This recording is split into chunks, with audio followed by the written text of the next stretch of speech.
Seigneur soit avec vous. Et avec votre esprit. Évangile de Jésus-Christ selon saint Matthieu. Gloire à toi, Seigneur.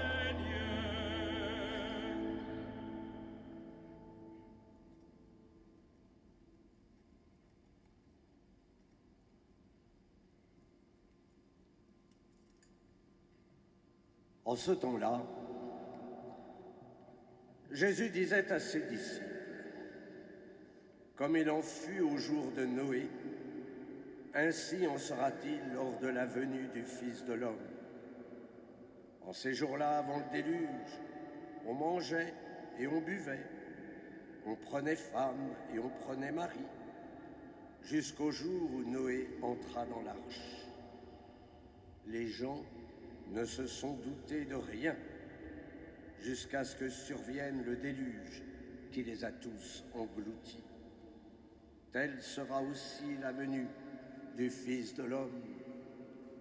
Alors, 2 hommes seront au champ, l'un sera pris, l'autre laissé. 2 femmes seront au moulin en train de moudre, l'une sera prise, l'autre laissée. Veillez donc, car vous ne savez pas quel jour votre Seigneur vient. Comprenez-les bien. Si le maître de maison avait su à quelle heure de la nuit le voleur viendrait, il aurait veillé et n'aurait pas laissé percer le mur de sa maison.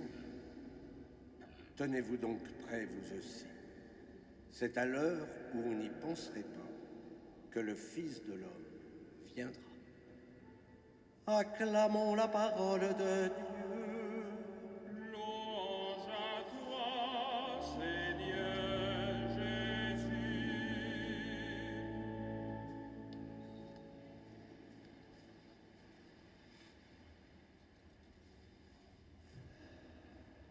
En entrant dans ce temps de l'Avent, nous commençons notre nouvelle année liturgique. Et comme je vous le disais au début de l'Eucharistie, nous préparons nos cœurs à accueillir ce petit enfant, le Fils du Père éternel. La liturgie de la parole nous donne les attitudes spirituelles pour vivre ce temps de l'Avent. Tout d'abord, ce temps est celui de l'attente. Veillez. Tenez-vous donc prêts. Vous savez, l'attente, ça nous maintient en forme. Attention, il ne s'agit pas de s'endormir. C'est le moment. L'heure est déjà venue de sortir de votre sommeil, vient de nous redire saint Paul. Non, le propre du chrétien, c'est l'attente de la venue du Christ. Et aujourd'hui, nous attendons son retour, ce retour en gloire que nous appelons la parousie. Vous allez me dire, oui, il se fait attendre. Oui, mais n'oublions pas qu'un jour, il va revenir, peut-être demain ou tout à l'heure. Il nous faut vivre alors cette tension, qui est une tension spirituelle, entre « il est déjà là », en effet, tout à l'heure, il sera réellement présent sur cet autel, et il n'est pas encore là, puisque nous l'attendons.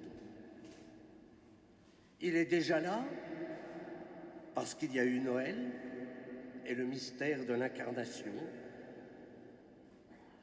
Il est déjà là, grâce au sacrement, grâce, comme je vous le disais, à l'Eucharistie. Je pense au mot du curé d'Ars, qui aimait montrer à ses fidèles paroissiens le tabernacle de sa petite église de campagne. Et il disait, il est là, il est là. Et il le disait en pleurant pendant 15 minutes. Le Christ, il est là aussi, à travers la charité. Comme l'écrit le grand saint Augustin, si tu vois la charité, tu vois la Trinité. Le Christ, il est là, puisqu'il est la tête de l'Église. Et pourtant nous attendons ce face-à-face avec le Père. Temps de l'attente. L'Avent, c'est aussi le temps du désir, comme le chante le psalmiste. Mon âme a soif du Dieu vivant. Quand le verrai-je face à face? Eh bien, profitons de ce temps de l'Avent pour faire grandir notre désir de la vision. Vous savez, le propre du désir spirituel, c'est de grandir, c'est de croître. À la différence des désirs matériels qui disparaissent lorsque nous avons reçu ce que nous avons désiré. Non, le désir spirituel s'agrandit, et il s'agrandit de plus en plus. Et en même temps, il dilate notre cœur. Ça évite l'infarctus spirituel. Saint Grégoire de Nice, en parlant de l'ascension spirituelle, disait de commencement en commencement, en des commencements qui n'ont jamais de fin. Par la grâce du baptême, le Christ habite en nous. C'est vrai que parfois, Dieu aime jouer à cache-cache. Et donc, pendant ce temps de préparation, n'hésitez pas à jouer à cache-cache avec lui. Cherchez-le. Il est dans un repli peut-être de votre âme. Mais s'il joue à cache-cache, c'est tout simplement pour faire grandir notre désir. Mon âme te cherche, toi mon Dieu. N'oubliez pas aussi que Dieu nous cherche. L'Avent, le temps de l'attente, le temps du désir, le temps aussi de l'ascension vers la lumière.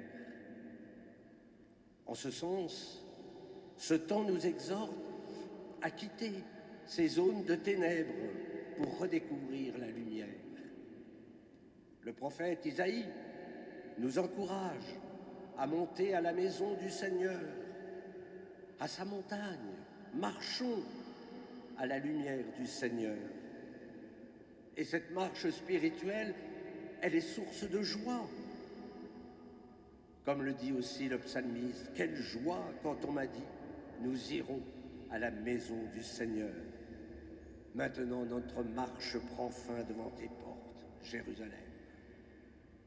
Le temps de l'Avent, c'est donc aussi le temps de la joie. Revêtons-nous des armes de lumière. Mais quelles sont ces armes?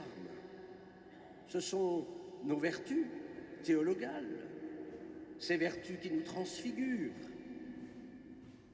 Vous tous qui avez été baptisés en Christ, vous avez revêtu le Christ qui porte le reflet resplendissant de la gloire du Père.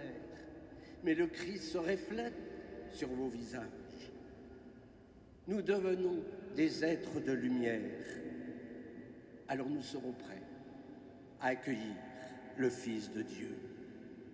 Dans un mois, à Noël, mais peut-être demain, si le Père le décide. Qu'importe. L'essentiel, c'est tout faire pour être là, quand il viendra, à notre rencontre. Et puis, de nous offrir tout simplement à lui. Me voici, Seigneur, je viens faire ta volonté. Amen.